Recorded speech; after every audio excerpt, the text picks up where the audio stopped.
эгер шек жаралып атса, түрдүү сөз эки ача болуп атса, бүгүн толук бекитип берели. Жумушун кылсын. Биз да өзүбүздүн жумушубузга.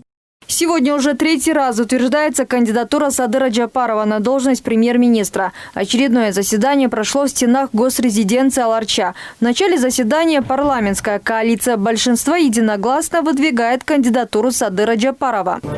Сегодня народ хочет стабильности, во-первых. Во-вторых, это чтобы их услышали, чтобы было какое-то обновление в стране. Это кадровые обновления, это и программные, структурные.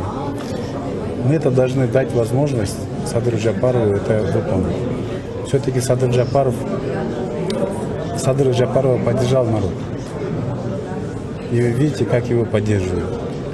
И видя это, мы должны быть политикой вместе с народом. Мы, партия «Республика» и многие наши партнеры на сегодняшний день мы должны поддержать кандидатуру Садыра Джапарова на должность премьер-министра, чтобы он быстрее перешел к работе правительства, и мы начали работу по стабилизации общественно-политической ситуации. Отметим, до этого кандидатуру Садыра Джапарова утверждали дважды. Нардепы собирались на внеочередных заседаниях, где одобряли состав правительства по главе с Джапаровым. Однако накануне президент Сооронбай Жээнбеков вернул в парламент постановление с возражениями, заявляя, что не было кворума. Но, как утверждают многие депутаты, кворум все же был. Процедурные Нельзя все время поднимать процессуальные вопросы, нельзя заниматься интригами. Сейчас руководители трех ветвей власти должны урегулировать ситуацию.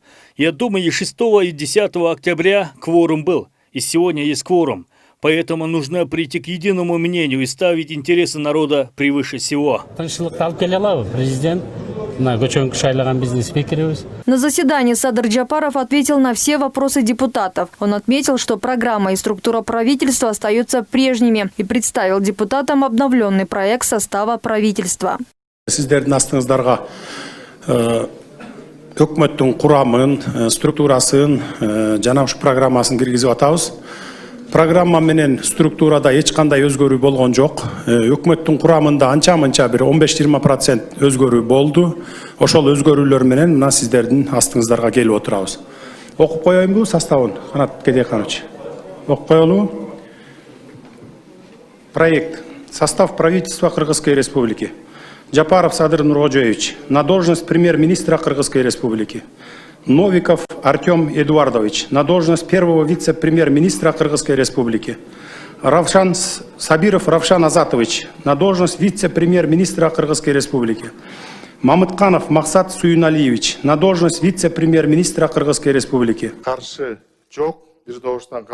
Всего на заседании присутствовали 83 народных избранника. 8 депутатов дали свои доверенности. В итоге все парламентарии единогласно утвердили кандидатуру Садыра Джапарова, состав, также программу правительства.